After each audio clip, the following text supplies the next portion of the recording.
Nhiều người mơ ước được tới Hy Lạp, bị cuốn hút bởi những bãi biển, những ngôi làng sơn trắng và có thể là một dĩa souvlaki thơm lừng. Nhưng điều mà phần lớn du khách không nhận ra là đằng sau vẻ đẹp ấy là một vùng đất có phong cảnh ngoạn mục. Những viên ngọc ẩn mình và khung cảnh như bước ra từ tranh vẽ. Trong video này, Thùy Trang sẽ chia sẻ vài sự thật thú vị và bất ngờ về Hy Lạp, rồi dẫn dắt bạn đến những nơi tuyệt vời nhất mà bạn không nên bỏ lỡ. Hy Lạp là cái nôi của nền dân chủ, nơi người dân lần đầu tiên định hình tương lai của họ hơn 2.500 năm trước. Tinh thần độc lập đó trải dài qua hơn 6.000 hòn đảo. Mỗi đảo có một nét lịch sử và vẻ đẹp riêng. Dù chỉ có vài trăm đảo là có người ở. Khi bạn đi dạo trong một thị trấn Hy Lạp, bạn có thể bắt gặp những tàn tích cổ nằm ngay giữa nhà ở và quán cà phê, như thể lịch sử chưa từng rời đi vậy. Và thật ra là chưa hề, đặc biệt khi bạn biết rằng có những cây ô liu ở đây đã cho trái hơn 4.000 năm rồi. Cũng giống như những cái cây, những câu chuyện thần thoại ở đây cũng ăn sâu bén rễ, với các vị thần, anh hùng và quái vật vẫn còn ảnh hưởng tới văn hóa và truyện kể ngày nay. Ngay cả những cảnh sinh hoạt hàng ngày cũng mang chút huyền bí, như hình ảnh những con mèo nằm lười trong hẻm nhỏ và đống tàn tích được người dân chăm chút một cách tự nhiên. Ẩm thực cũng là một phần của sự kỳ diệu đó. Với phô mai feta không chỉ là món khoái khẩu, mà còn là niềm đam mê quốc gia. Người Hy Lạp ăn feta nhiều hơn bất kỳ ai khác trên thế giới. Đây là đất nước đã sáng tạo ra Thế vận hội Olympic, tổ chức lần đầu ở Olympia cổ đại, và sau đó đem nó trở lại thời hiện đại một cách đầy tự hào. Những con đường như mê cung ở Mykonos không phải được xây ra để hút dân chụp hình sống ảo. Tụi nó được thiết kế như một hệ thống phòng thủ thông minh. Ngư dân địa phương có thể đi qua những lối đi rối rắm này mà không cần nhìn, trong khi bọn cướp biển thì lạc đường hoàn toàn. Dễ bị phục kích hay bắt giữ. Những gì ngày nay nhìn có vẻ hỗn độn nhưng dễ thương, thì ngày xưa chính là hệ thống an ninh chủ yếu của đảo.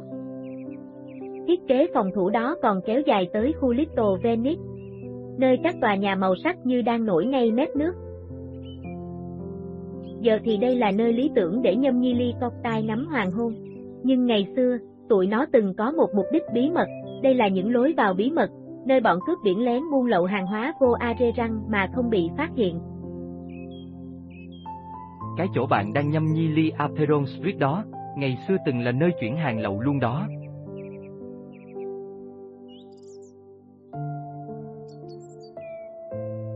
Mykonos có biệt danh đảo của gió, là có lý do đàng hoàng.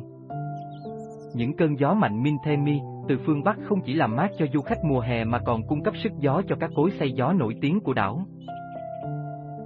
Được xây từ thế kỷ 16, những công trình mang tính biểu tượng này không chỉ để làm đẹp. Tụi nó từng là trụ cột công nghiệp của đảo, xay lúa mì thành bột để nuôi sống người dân và cung cấp cho tàu thuyền ghé qua. Ngày nay, tụi nó đứng đó như những người lính canh thầm lặng nhìn xuống thị trấn Mykonos, hay là Kora như người dân địa phương gọi. Ngoài trung tâm trắng tinh đẹp như tranh, Mykonos có đủ loại bãi biển cho bạn lựa chọn. Paradise và Super Paradise thì náo nhiệt, nhạc sập sình từ sáng tới tối. Còn bãi Ayososis thì yên tĩnh, không có dịch vụ gì luôn. Chỉ có cát trắng và nước trong vắt. Giữa những lần tắm biển, ẩm thực trên đảo sẽ mời gọi bạn với hải sản tươi được chế biến đơn giản bằng dầu ô liu và chanh. Phô mai Kopanisi địa phương có vị cay đặc trưng. Và các quán tavern truyền thống với công thức nấu ăn giữ nguyên hàng thế hệ. Chỉ cần đi tàu 30 phút là bạn tới được Delos. Có thể là địa điểm khảo cổ quan trọng nhất mà bạn chưa từng nghe tới. Hòn đảo nhỏ không người ở này từng là trung tâm tôn giáo của thế giới cổ đại. Được tin là nơi sinh ra hai vị thần Apollo và Artemis. Delos linh thiêng đến mức không ai được phép sinh hay chết ở đây. Phụ nữ sắp sinh và người hấp hối phải được đưa qua đảo khác để giữ cho đảo luôn tinh khiết.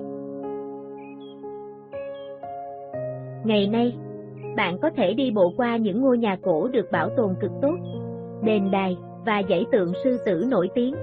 với lượng khách ít hơn nhiều so với các điểm di tích khác. Trong nội địa miền núi của nước này là nơi mà dường như trọng lực không có tác dụng, và niềm tin được thử thách theo nghĩa đen. Một nơi mà các tu viện bám chặt vào những cột đá trồi lên khỏi mặt đất một cách kỳ diệu. Metera là một trong những cảnh quan ngoạn mục nhất của Hy Lạp.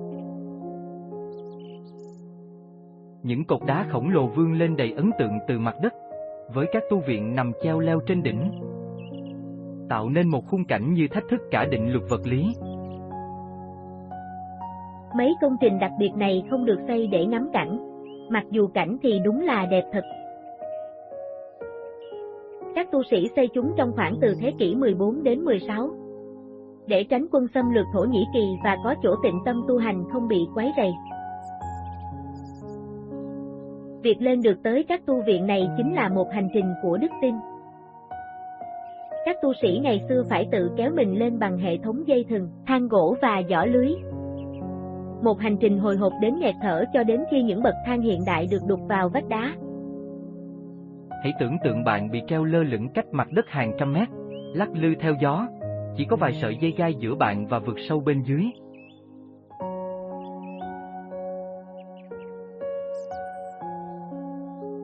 Vào thời kỳ đỉnh cao, Metera có tới 24 tu viện nằm rải rác trên những khối đá khổng lồ này. Ngày nay, chỉ còn 6 tu viện còn hoạt động, nhưng mỗi nơi đều mang đến một góc nhìn độc đáo về đời sống tôn giáo thời Byzantine. Tu viện Great Methoron được thành lập bởi Thánh Athanasios, người của Metera, vào thế kỷ 14, là lớn nhất và cổ nhất trong số đó. Bên trong các tu viện này, du khách có thể khám phá những bản thảo cổ xưa, các hiện vật tôn giáo, và cảm nhận bầu không khí nghiêm trang nhưng sâu sắc đã thu hút tín đồ trong nhiều thế kỷ. Fan của phim ảnh có thể nhận ra Metera trong bộ phim James Bond năm 1981, For Your Eyes Only, chỉ vì đôi mắt em, với cảnh leo núi đầy kịch tính được quay ngay trên những khối đá này, đưa khung cảnh siêu thực này đến với khán giả toàn thế giới. Khu vực xung quanh Metera cũng có những điểm hấp dẫn riêng. Thị trấn Calabar là cửa ngõ dẫn vô khu rừng đá này. Có mấy quán rượu truyền thống để mình ghé vô ăn uống, nghỉ chân sau một ngày tham quan mấy tu viện. Muốn trải nghiệm đậm chất địa phương hơn nữa, thì làng Kasaki nhỏ xíu nằm ngay dưới chân mấy khối đá khổng lồ đó. Có chỗ ở yên tĩnh và view đẹp khỏi chê. Mấy người mê thiên nhiên đừng bỏ lỡ vườn quốc gia Pinduk gần đó, một khu hoang dã xa xôi, lý tưởng để leo núi và ngắm động vật quý hiếm. Còn ai thích mấy hoạt động dưới nước? Thì hồ Palatira là hồ nhân tạo yên bình, được rừng cây và núi non bao quanh, rất hợp cho chèo cây ác hay câu cá thư giãn. Trong khi phần còn lại của châu Âu còn đang ở thời tiền sử, thì người Minoan ở đảo Crete đã xây dựng một xã hội rất phát triển với nhà nhiều tầng, tranh vẽ cực kỳ tinh xảo, và thậm chí có cả hệ thống nước trong nhà. Nền văn minh đặc biệt này đã phát triển cách đây hơn 4.000 năm, để lại cung điện Canaso huyền thoại mà tới giờ vẫn làm du khách mê mẩn.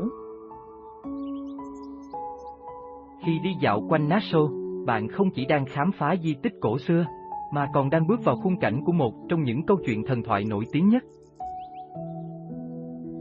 Cái khu phức hợp to lớn này, với mê cung phòng ốc và hành lang, được cho là nguồn cảm hứng cho mê cung nơi quái thú Minotaur từng lang thang. Mấy cái cột đỏ rực và tranh tường tinh tế được phục chế phần nào cho mình thấy nền văn minh đó màu sắc và tiến bộ cỡ nào.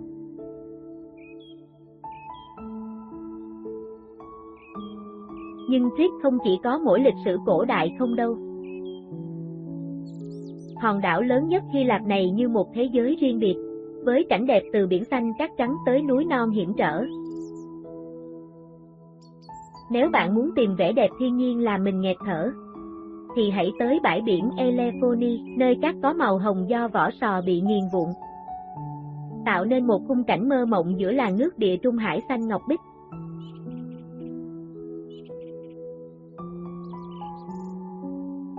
Địa hình Crete cũng cho mình cơ hội leo núi tuyệt vời qua hơn 30 hẻm núi ở đây. Nổi tiếng nhất là hẻm núi Samaria, dài tới 16 cây số, đi xuyên qua mấy vách đá dựng đứng mà có chỗ chỉ rộng vài mét. Là hẻm núi dài nhất châu Âu luôn. Cái hành trình vất vả này sẽ thưởng cho bạn bằng cảnh đẹp tuyệt vời, rồi mở ra trước mắt là biển Libya.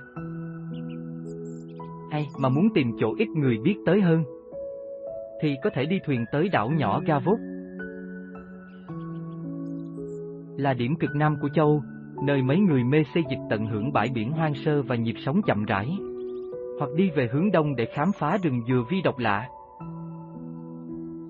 nơi có hàng ngàn cây dừa tạo nên cảnh tượng giống Bắc Phi hơn là châu Âu. Nghe nói là do thương nhân Phoenicia ngày xưa vứt hột trà là xuống bờ biển mà mọc lên đó. Có một hòn đảo mà mỗi buổi hoàng hôn giống như show ánh sáng dành riêng cho bạn vậy. Mấy cảnh đẹp như tranh vẽ ở Santorin che giấu một câu chuyện địa chất dữ dội bên dưới. Một vụ phun trào núi lửa mạnh tới mức nó làm thay đổi cả bộ mặt địa Trung Hải. Những gì mình thấy ngày nay, một trong những nơi được chụp hình nhiều nhất thế giới, là kết quả của một thảm họa. Khoảng năm 1600 trước công nguyên, một trong những vụ phun trào núi lửa lớn nhất lịch sử loài người đã phá hủy hòn đảo tròn ban đầu, làm sập phần lớn vô biển, chỉ còn lại miệng núi lửa hình lưỡi liềm mà mình thấy bây giờ. Sự kiện kinh hoàng đó được cho là nguồn cảm hứng cho truyền thuyết Atlantis mà Plato viết sau này. Mấy ngôi nhà trắng mái vòm xanh kia không phải tự nhiên mà có đâu. Mấy bức tường trắng xóa đó có tác dụng thật sự dưới ánh nắng gắt của địa Trung Hải, phản chiếu nhiệt để bên trong nhà mát hơn vào mùa hè nóng bỏng. Mái vòm màu xanh không chỉ đẹp, mà còn tượng trưng cho màu cờ Hy Lạp, là biểu tượng niềm tự hào dân tộc sau khi giành độc lập khỏi ách thống trị Ottoman. Ở làng Oia, nơi nổi tiếng nhất Santorin, người ta tụ tập từ sớm để giữ chỗ ngắm hoàng hôn đẹp nhất. Nhưng nếu chịu khó đi ra mấy con đường nhỏ gần đó, bạn sẽ thấy nhiều chỗ ngắm đẹp y chang mà không bị chen lấn. Thị trấn Phaira thì cho một góc nhìn hoàn toàn khác. Với mấy quán bar bên vách núi nơi bạn có thể nhâm nhi rượu vang Asitico địa phương trong khi ngắm mặt trời lặn xuống biển. Ngoài những cảnh đẹp nổi tiếng đó, di sản núi lửa của Santorin còn tạo ra mấy bãi biển rất độc đáo. Bãi biển đỏ thì có vách đá và các màu gỉ sét, còn bãi đen ở Parisa thì toàn đá núi lửa nhỏ màu đen, nóng rang dưới nắng.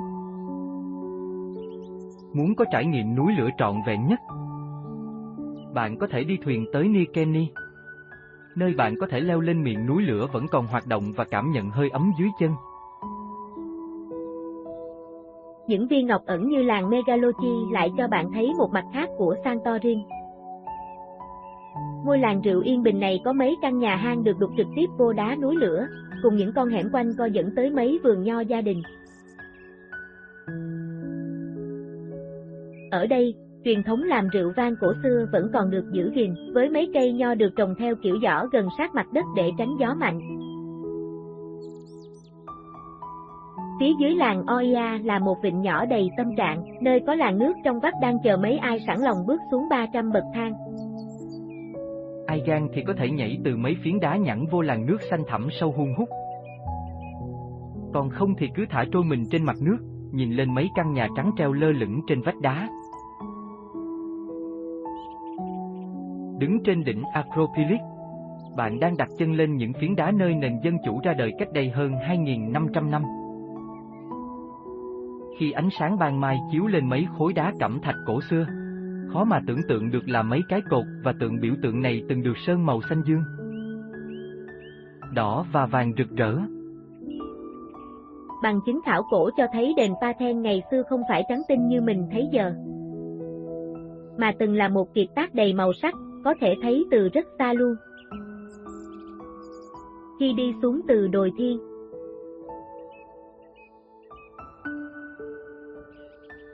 bạn sẽ phát hiện Athens là một thành phố nhiều lớp agora cổ đại.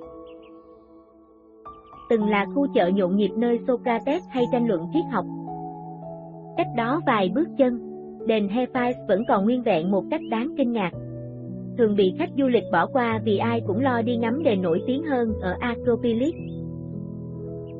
Khi chiều xuống, dân địa phương và khách du lịch cùng leo lên núi Lycabettus, nơi có thể ngắm thành phố từ trên cao đẹp nhất nhì luôn. Từ đỉnh núi đá vôi cao 908 feet này, bạn sẽ thấy hoàng hôn biến Acropolis thành một ngọn hải đăng vàng rực giữa thành phố hiện đại trải dài phía dưới. Trời mà trông, thì còn thấy cả biển Arezan với mấy hòn đảo gần đó nữa.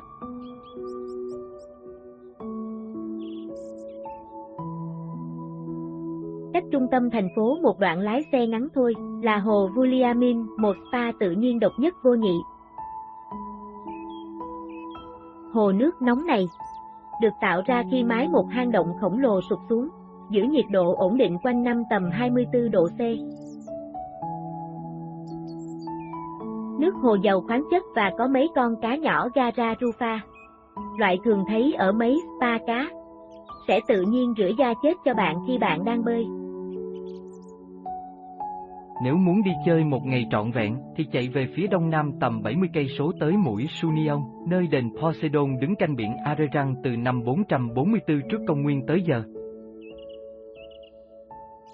Nhìn kỹ một trong mấy cây cột, bạn sẽ thấy chữ ký khắc của nhà thơ người Anh Lord Byron, người từng đến đây hồi đầu thế kỷ 19. Nhớ canh lúc hoàng hôn.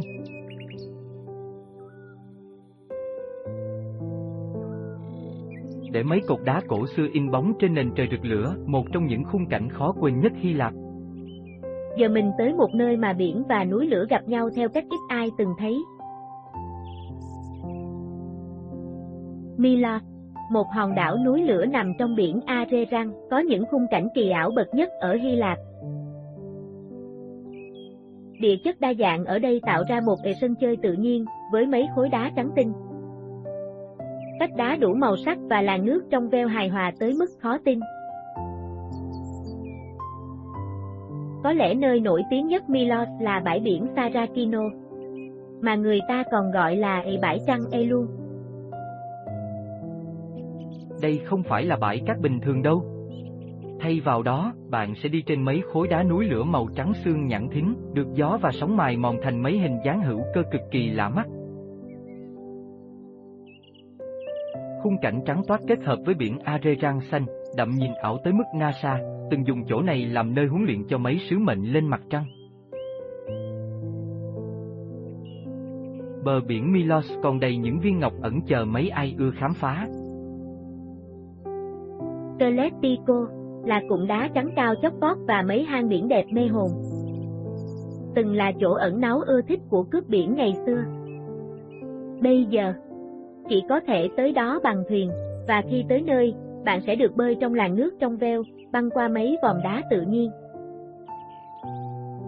Gần đó, hang Papafat có mấy lối nước biển hẹp với màu xanh đậm, tạo thành hồ bơi tự nhiên nằm giữa mấy bức vách đá cao ngất.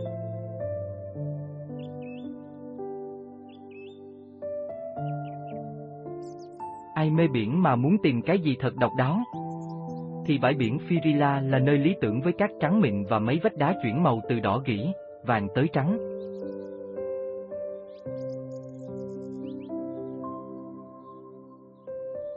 Còn ai thích mạo hiểm một chút, thì bãi Segado phải leo dây và thang xuống mới tới, nhưng bên dưới là một vịnh nhỏ nước xanh ngọc hoàn hảo. Một điểm cực kỳ dễ thương ở Milos là làng chài Klima, nơi mấy căn nhà thuyền đầy màu sắc gọi là Simata được xây ngay sát vách đá. Mấy căn nhà cầu vồng đó vừa là chỗ ở, vừa là gara thuyền luôn, tầng dưới là chỗ để ghe. Còn gia đình sống ở tầng trên. Ai muốn khám phá ngoài Milos nữa, thì mấy đảo gần đó cũng có nhiều thứ thú vị riêng. Đảo Sipnos nổi tiếng với mấy làng đẹp như tranh, đường mòn đi bộ, và đồ ăn địa phương xuất sắc. Poliago thì có cảnh núi đá dựng đứng nhìn ngoạn mục và cảm giác trung cổ, còn Serifo là nơi trốn khỏi ồn ào, với cảnh thiên nhiên hoang sơ và bãi biển vàng óng. Đảo Zakynthos giống như thiên đường tự nhiên mà đẹp quá sức tưởng tượng. Bạn từng thấy bãi biển nào mà bị bao quanh bởi mấy vách đá vôi khổng lồ, có chiếc tàu đắm nằm trên cát trắng tinh chưa? Đây không phải phim đâu, mà là bãi Navagio, có thể là bãi biển nổi tiếng nhất Hy Lạp. Nhưng Zakynthos, hay còn gọi là Xanthos như người Ý hay gọi, còn có nhiều điều thú vị hơn cả bãi tàu đắm.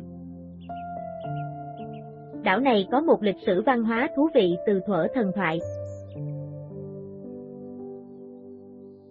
Zakynthos được đặt tên theo con trai của vua Dadansu huyền thoại của thành Troy. Ngay cả Homer cũng từng ca ngợi nơi này trong cả Iliad và Odyssey, đặt nó trong vương quốc của anh hùng Odysseus huyền thoại.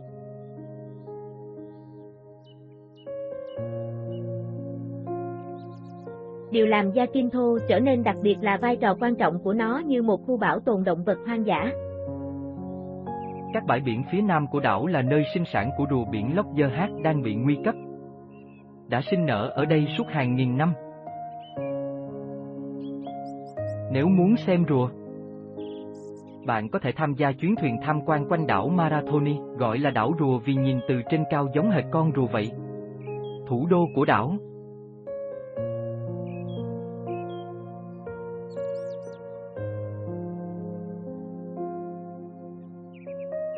Zakynthos Town, mang vẻ đẹp khác biệt với ảnh hưởng rõ nét từ kiến trúc Venice.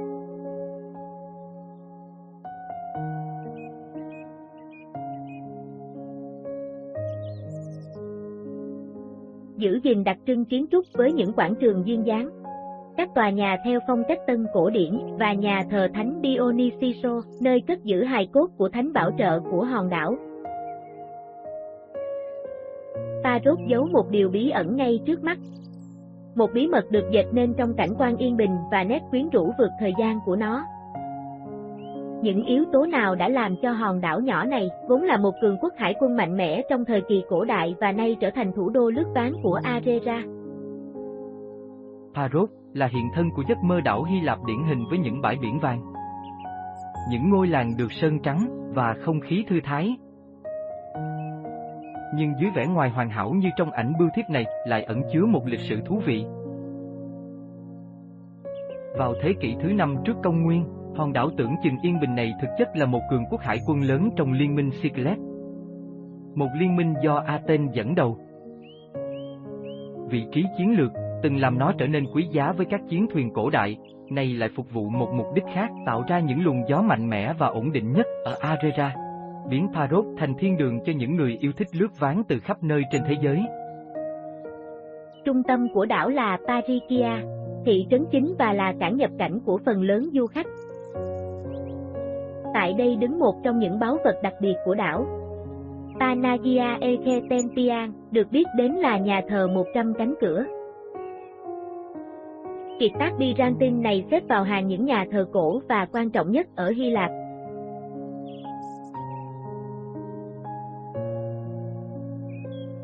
Đối với nhiều du khách, Nersua là điểm nhấn trong bất kỳ chuyến thăm nào tới Paros. Làng chài hữu tình này được xem là một trong những thị trấn đẹp nhất trong toàn bộ Arera. Điều làm nên sự đặc biệt của nó chính là sự kết hợp hoàn hảo giữa tính chân thực và sự tinh tế. Một vài chiếc thuyền đánh cá đong đưa trong cảng, bên cạnh những quán bar sang trọng và các quán tavern hải sản, trong khi những tàn tích Ventiten đứng im, như những lời nhắc nhở im lặng về quá khứ phức tạp của đảo. Nếu bạn tìm kiếm cuộc sống làng quê Hy Lạp đích thực, hãy đến Leke. Làng núi này cảm giác như tách biệt hẳn với các khu nghỉ dưỡng ven biển, với những con hẻm hẹp uốn lượn, những ngôi nhà truyền thống, và bầu không khí Hy Lạp chân thật. Những con đường đá cẩm thạch trắng sáng lên dưới ánh mặt trời Địa Trung Hải, khi người dân địa phương đi lại trong những công việc hàng ngày, giống như họ đã làm qua bao thế hệ. Chỉ mất 10 phút đi phà từ Paros là tới Antipa, một hòn đảo nhỏ và yên bình, khiến ngay cả Paros vốn thư thái cũng trở nên nhộn nhịp hơn. Với hệ thống hang động ấn tượng và những bãi biển yên tĩnh, nơi này hoàn hảo cho những ai muốn tìm một nơi tĩnh lặng trong chính nơi tĩnh lặng. Và đối với những tín đồ yêu biển muốn tránh xa đám đông, bãi biển Oceanic mang đến một thiên đường yên tĩnh với cát vàng và nước trong xanh. Là nơi lý tưởng để thư giãn, xa rời đám đông du khách. Cuộc hành trình của chúng ta bây giờ dẫn tới một trong những bí mật kỳ lạ nhất của Hy Lạp. Một thị trấn pháo đài bám vào một tảng đá khổng lồ và gần như không thay đổi từ thời Byzantine.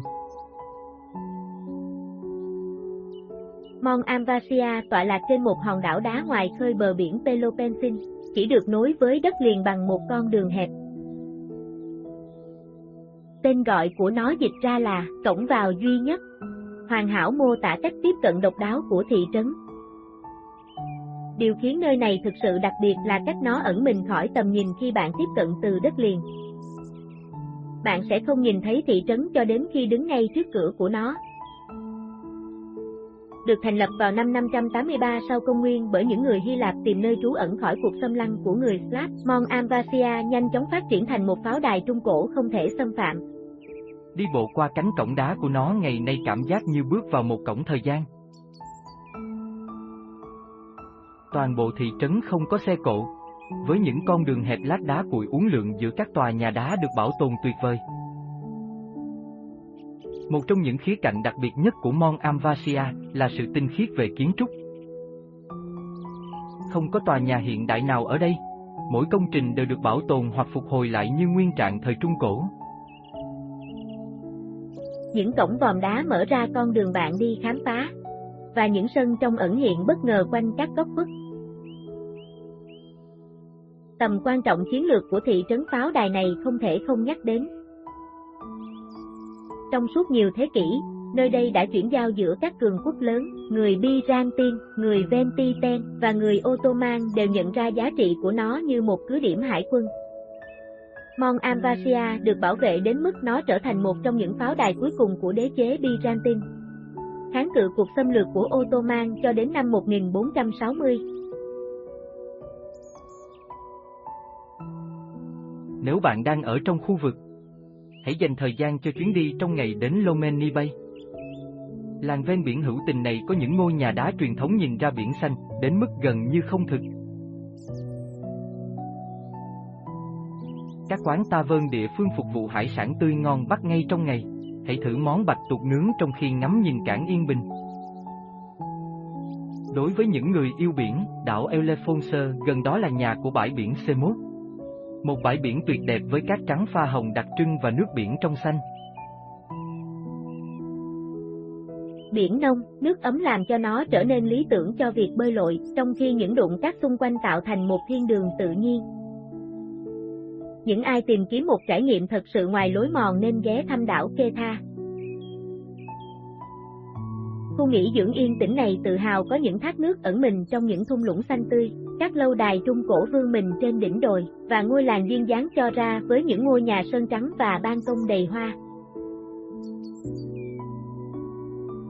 Không giống như những người hàng xóm hào nhoáng Mykonos và Santorin, Naxos không cần phải cố gắng quá nhiều để gây ấn tượng. Đây là hòn đảo nơi những người khổng lồ bằng đá, ngủ quên chưa hoàn thiện bên bờ biển, nơi các làng núi vẫn chưa bị ảnh hưởng bởi du lịch đại chúng, và nơi nguồn nước ngọt phong phú tạo ra một vẻ tươi tốt hiếm có ở Arera. Đứng hiên ngang trên cảng chính là biểu tượng nổi bật nhất của đảo. Port Thara. Cánh cổng khổng lồ bằng đá cẩm thạch này, nặng hơn 20 tấn, đã khung lên chân trời biển từ năm 530 trước công nguyên. Nó được thiết kế để trở thành lối vào một ngôi đền thờ Apollo, nhưng công việc xây dựng đã dừng lại khi chiến tranh nổ ra với Samos. Ngày nay, công trình chưa hoàn thành này đã trở nên nổi tiếng hơn nhiều ngôi đền hoàn chỉnh, thu hút du khách đến ngắm hoàng hôn qua khung cửa hoàn hảo của nó. Vào thế kỷ 13, Naxos rơi vào sự cai trị của người Venetian khi Marco Sanudo chiếm đảo và tự xưng là công tước của quần đảo. Di sản của ông vẫn còn sống trong thị trấn Naxos, cho ra, nơi một lâu đài trung cổ vươn lên trên đỉnh đồi và những biệt thự Venetian nằm dọc theo các con phố hẹp. Nhà thờ Công giáo bên trong tường lâu đài kể về một thời kỳ khi các nền văn hóa châu Âu và Hy Lạp hòa trộn tại trạm quân sự chiến lược này.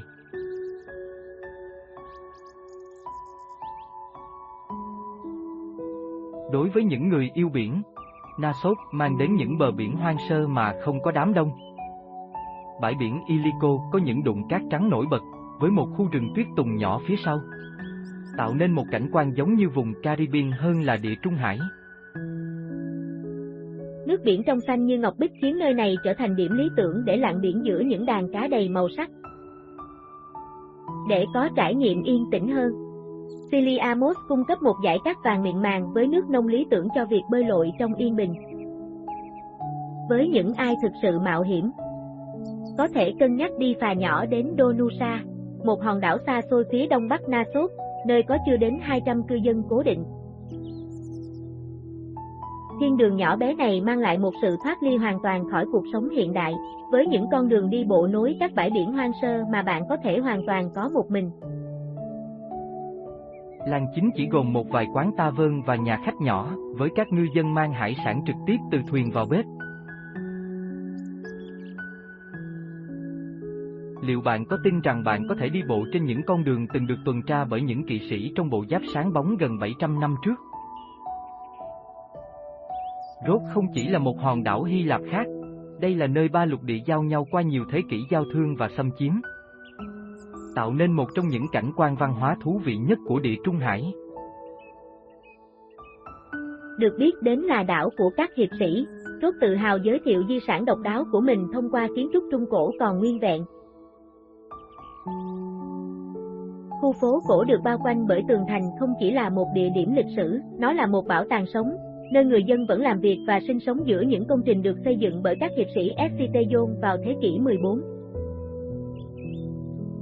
Như những vỏ sò trống rỗng, thành phố Trung Cổ này vẫn nhộn nhịp với cuộc sống hàng ngày khi các cửa hàng, nhà hàng và ngôi nhà chiếm các tòa nhà đã tồn tại qua nhiều thế kỷ. Hãy đi qua con phố của các hiệp sĩ, nơi mỗi đoạn đường từng là nơi đóng quân của các hiệp sĩ từ các quốc gia châu Âu khác nhau, Pháp, Anh, Đức, Ý, Provence, Auvergne, Aragon và Castile. Cung điện ấn tượng của đại hiệp sĩ đứng như trung tâm, từng là pháo đài kiên cố và trung tâm hành chính của hội. Ngày nay, những bức tường đá vĩ đại và những hội trường rộng lớn của nó là nơi trưng bày các bảo tàng giới thiệu lịch sử đa dạng của đảo.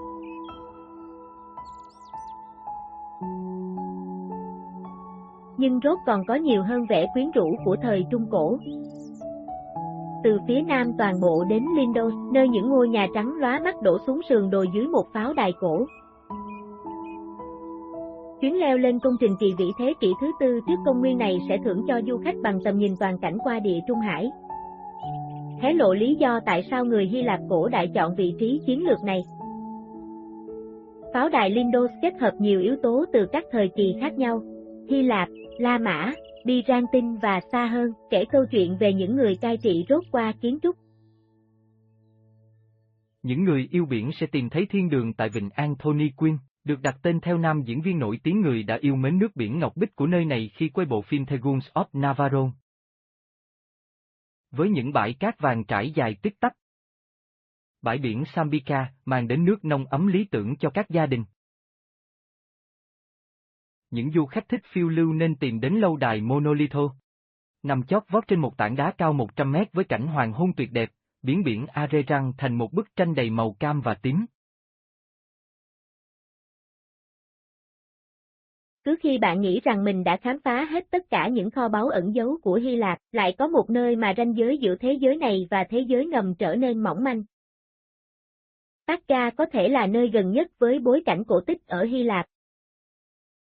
Thị trấn ven biển quyến rũ này ở phía tây bắc đất liền làm say đắm du khách với những ngôi nhà màu sắc cầu vồng vươn lên từ bãi biển như một rạp hát đầy màu sắc.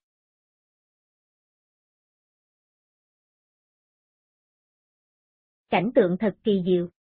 Đặc biệt khi nhìn từ lâu đài Venice ở Pakka, nơi vươn lên trên thị trấn, mang đến một tầm nhìn ngoạn mục về những làn nước xanh ngọc của biển Ionian. Người Venice đã để lại dấu ấn sâu đậm ở Pakka trong suốt 400 năm cai trị. Sự ảnh hưởng của họ không chỉ thể hiện qua lâu đài hùng vĩ, mà còn trong kiến trúc đặc trưng của thị trấn.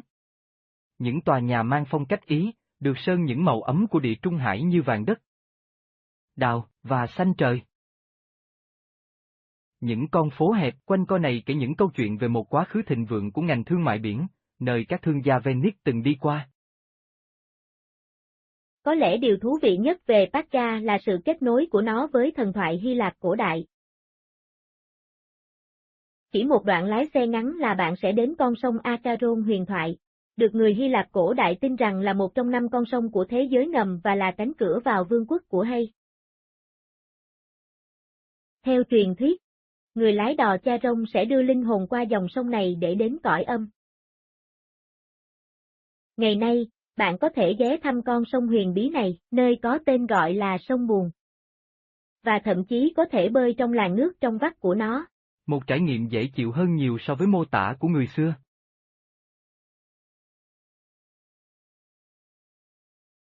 Khi bạn cần nghỉ ngơi khỏi những suy ngẫm thần thoại, Thác Ga còn có những bãi biển tuyệt vời. Bãi biển Vanto dài gần 1 cây số với cát vàng và làn nước trong veo. Lý tưởng cho việc bơi lội hoặc thử sức với các môn thể thao dưới nước. Nếu bạn muốn tìm một nơi yên tĩnh hơn, bãi biển Ly Chôn có một vịnh nhỏ được bao quanh bởi cây cối xanh tươi. Lý tưởng cho việc lặn ngắm cá màu sắc. Nếu bạn muốn khám phá một viên ngọc ẩn, hãy đi thuyền tới Blue Lagoon Savoda. Vịnh tách biệt này chỉ có thể đến bằng thuyền. Mang đến cho du khách làn nước xanh ngọc tuyệt đẹp, có lẽ là đẹp nhất ở Hy Lạp. Sự trong suốt của nước tuyệt vời đến mức, thuyền như thể đang lơ lửng trên không trung hơn là trên mặt nước. Những ngọn núi ở trung tâm Hy Lạp ẩn giấu một khu vực thiêng liêng, nơi mà ranh giới giữa con người và các vị thần được cho là mỏng manh nhất. Tại Delphi, ngay cả cảnh vật cũng như đang nín thở. Như thể các vị thần cổ đại vẫn còn lắng nghe từ những vách đá hùng vĩ bao quanh cái mà ngày xưa gọi là trung tâm của thế giới. Nằm trên sườn núi Parnassus, Delphi không chỉ là một khu thánh địa thông thường. Đây là nơi mà người phàm có thể giao tiếp trực tiếp với thần Apollo thông qua lời tiên tri của đền thờ. Các vua chúa, tướng quân và người dân bình thường từ khắp thế giới cổ đại đã đến đây để tham vấn Pythia. Nữ tu hành, người đã là tiếng nói của Apollo trên trái đất. Ngồi trên một chiếc ghế 3 chân trên một cái vực bí ẩn, bà sẽ rơi vào một trạng thái ý thức thay đổi, có thể bị ảnh hưởng bởi khí gas tự nhiên thoát ra từ các đứt gãy địa chất dưới đền thờ. Những lời tiên tri mơ hồ của bà, thường được các linh mục giải thích, đã định hướng cho những quyết định quan trọng trong lịch sử.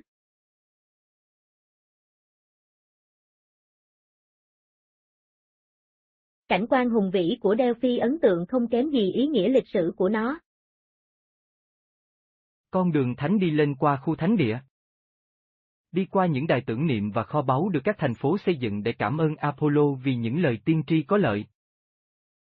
Trái tim của khu thánh địa là đền thờ Apollo, trong khi cao hơn trên sườn núi là một nhà hát cổ đại được bảo tồn tốt, có thể chứa 5.000 khán giả và có tầm nhìn tuyệt đẹp ra thung lũng.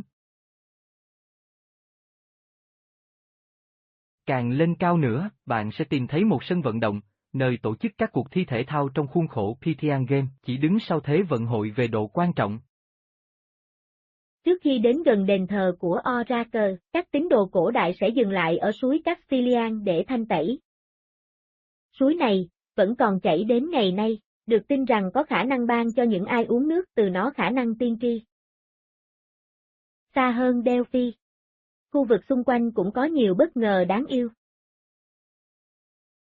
Thị trấn núi Arakova, chỉ cách đây vài phút, trở nên sống động vào mùa đông như một khu nghỉ dưỡng trượt tuyết nổi tiếng, nhưng vẫn giữ được vẻ đẹp truyền thống với những ngôi nhà xây bằng đá và những món đặc sản địa phương như phô mai Formel. Những kho báu khác cũng có thể khám phá ở thị trấn ven biển Nato gần đó, với cảng và lâu đài Venice được bảo tồn tốt, nhìn ra lối vào hẹp của vịnh Corinth. Hydra là một trong những kho báu hấp dẫn nhất của Hy Lạp, nơi những ngôi biệt thự đá thanh lịch tạo thành một vịnh hình móng ngựa như bị đông cứng theo thời gian. Điều khiến hòn đảo này thực sự đặc biệt là những gì bạn sẽ không tìm thấy ở đây. Tour du lịch và xe máy hoàn toàn bị cấm. Thay vào đó, phương tiện di chuyển là tàu nước. Đôi chân của bạn, hoặc tiếng vó ngựa lạch cạch trên những con đường hẹp. Chính sách không xe hơi này không chỉ là một chiêu trò du lịch. Đây là một lựa chọn có chủ đích nhằm bảo tồn đặc trưng thật sự của đảo và tạo ra một không gian yên tĩnh, điều đang ngày càng trở nên hiếm hoi trong thế giới hiện đại. Đi qua những con đường đá của Hydra giống như bước lùi lại hàng thế kỷ, với âm thanh duy nhất là những cuộc trò chuyện, tiếng sóng vỗ xa xa, và tiếng chuông lạc đà thi thoảng. Đằng sau vẻ ngoài tuyệt đẹp của Hydra, là một lịch sử hàng hải mạnh mẽ. Vào thế kỷ 18, hòn đảo nhỏ này đã vươn lên thành một cường quốc hải quân đáng gờm, với đội tàu buôn kiểm soát các tuyến đường thương mại quan trọng xuyên suốt Địa Trung Hải và biển Areran. Những gia đình giàu có trong ngành hàng hải đã xây dựng những biệt thự đá tuyệt đẹp mà ngày nay vẫn chiếm ưu thế ở vịnh. Những chứng nhân im lặng cho một thời kỳ mà hòn đảo nhỏ này đã có ảnh hưởng lớn.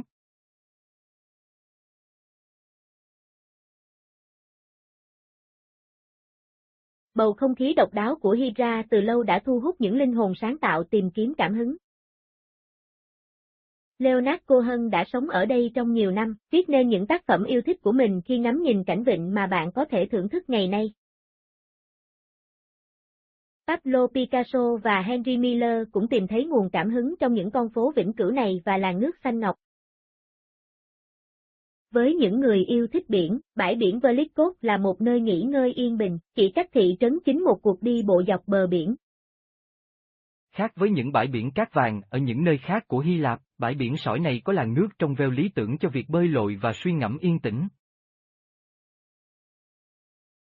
Những tín đồ ẩm thực sẽ thích thú khi khám phá những quán tavernas bí mật của Hydra, những cơ sở gia đình ẩn mình trong những ngõ hẻm nơi các công thức nấu ăn đã được truyền lại qua nhiều thế hệ. Tại đây, bạn sẽ tìm thấy những món ăn Hy Lạp chính thống được chế biến từ nguyên liệu địa phương và phục vụ với sự hiếu khách ấm áp. Khi ngày dần khép lại, không có cách nào tuyệt vời hơn để cảm nhận vẻ đẹp hoang sơ của Hydra hơn là từ mặt nước. Các tour thuyền ngắm hoàng hôn quanh đảo sẽ đưa bạn qua những bãi tắm ẩn mình và các hang động biển không thể tiếp cận bằng đất liền.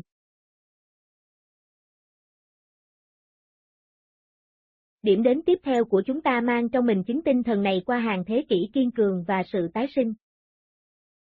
Thessalon, thành phố lớn thứ hai của Hy Lạp, là một bảo tàng sống nơi 2.300 năm nền văn minh liên tục đã hình thành mọi góc phố và khu phố. Khác với nhiều thành phố châu Âu chỉ thể hiện một giai đoạn lịch sử duy nhất, Thessalon mang đến những lớp lịch sử đan xen vào nhau một cách hoàn hảo. Đi dọc bất kỳ con phố nào, bạn có thể bắt gặp các nhà thờ Byzantine với những bức tranh khảm vàng, các cổng La Mã và các nhà tắm Ottoman, tất cả đều chỉ cách những quán cà phê hiện đại và phòng triển lãm nghệ thuật vài phút. Biểu tượng dễ nhận diện nhất của thành phố, Tháp Trắng. Kể câu chuyện về sự biến chuyển này. Ngày xưa được gọi là Tháp Máu. Trong thời kỳ Ottoman khi nó là nơi giam giữ và hành quyết. Giờ đây nó là biểu tượng của niềm tự hào nhìn ra vịnh Themis lấp lánh. Leo lên đỉnh tháp, bạn sẽ được thưởng ngoạn cảnh đẹp toàn cảnh 360 độ, giúp bạn hiểu tại sao vị trí này lại quan trọng chiến lược trong suốt lịch sử.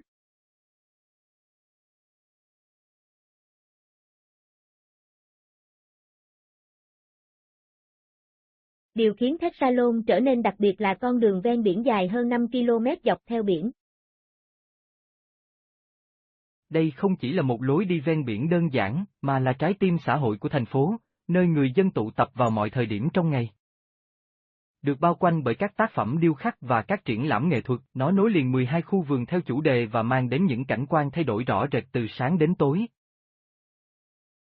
Pháo đài Eptapigo, được gọi là Aiticule tại địa phương, là một lời nhắc nhở nghiêm túc về lịch sử gần đây. Nó từng là nơi giam giữ các nhà bất đồng chính kiến cho đến năm 1989. Với những người yêu thiên nhiên, Thessalon là điểm xuất phát lý tưởng để khám phá những kỳ quan gần đó. Chỉ 1 giờ lái xe, bạn sẽ đến hồ Ketkin, nơi đàn hồng hạc tạo ra những phản chiếu màu hồng trên mặt nước và những con trâu nước tự do lang thang.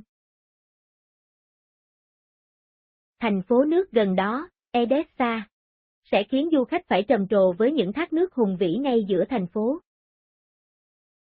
Bán đảo Hankidi, với 3 ngón tay đặc trưng vươn ra are răng. Mang đến một số bãi biển đẹp nhất của Hy Lạp đại lục mà không có đám đông của các đảo.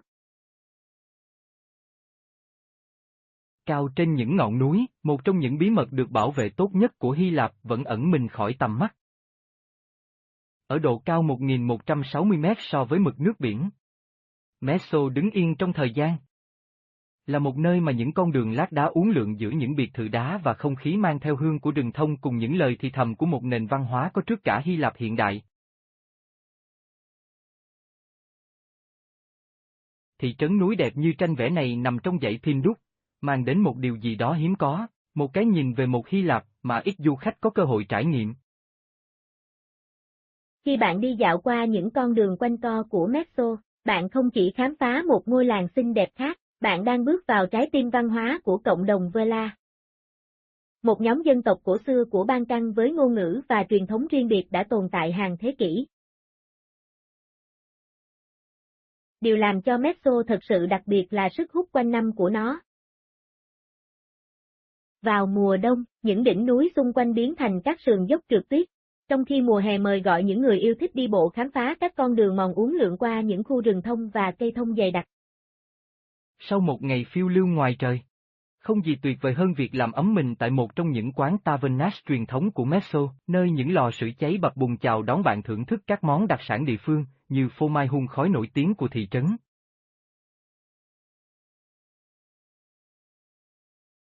Độ cao của thị trấn mang lại một nét đặc trưng giống như vùng núi mà cảm giác giống Thụy Sĩ hơn, là những gì mọi người tưởng tượng khi nghĩ đến Hy Lạp. Những biệt thự đá với ban công gỗ dọc theo các con phố. Phong cách kiến trúc của chúng phản ánh sự thịnh vượng mà khu vực này từng có qua thương mại và nghề thủ công. Bạn có biết rằng đằng sau vẻ ngoài cổ kính của Meso là một lịch sử cách mạng tự hào không? Trong cuộc chiến giành độc lập của Hy Lạp, cộng đồng núi này đã cung cấp cả chiến binh và hỗ trợ tài chính quan trọng cho cuộc chiến, giúp xây dựng nên quốc gia Hy Lạp hiện đại mà chúng ta biết hôm nay.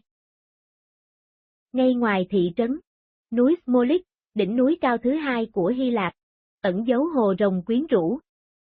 Một hồ băng trong suốt được bao quanh bởi các vách đá.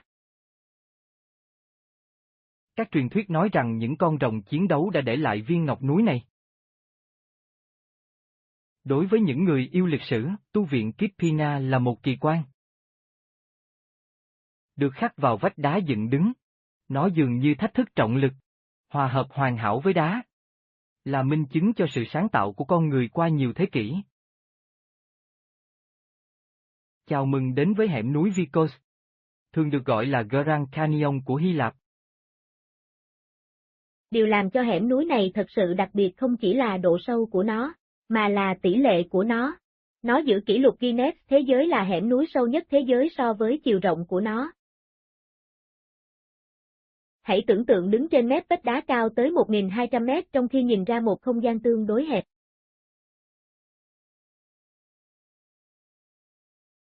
Để đặt điều này vào đúng tầm nhìn, đó là chiều cao của 4 tòa nhà Empire State chồng lên nhau. Hẻm núi không chỉ là một ranh giới vật lý giữa các lãnh thổ. Nó là vùng đất linh thiêng. Các thầy thuốc cổ đại sẽ thu thập các loại thảo mộc từ các sườn núi để chế tạo thuốc, tin rằng các linh hồn trong hẻm núi đã ban cho những cây cỏ này những sức mạnh đặc biệt. Truyền thống về y học tự nhiên này đã tiếp tục qua nhiều thế hệ. Với người dân thu thập những loài cây chữa bệnh mà không thể tìm thấy ở nơi khác. Nói về cây cỏ, bạn có biết rằng hẻm núi và khu vực xung quanh có hơn 2.000 loài thực vật khác nhau không? Sự đa dạng sinh học đáng kinh ngạc này bao gồm một số loài cây chỉ tồn tại duy nhất ở khu vực này. Khi bạn đi bộ qua công viên quốc gia Vikos House, bạn sẽ được chứng kiến kho báu thực vật này ngay trước mắt, với những bông hoa dại đầy màu sắc phủ kín cảnh quan vào mùa xuân.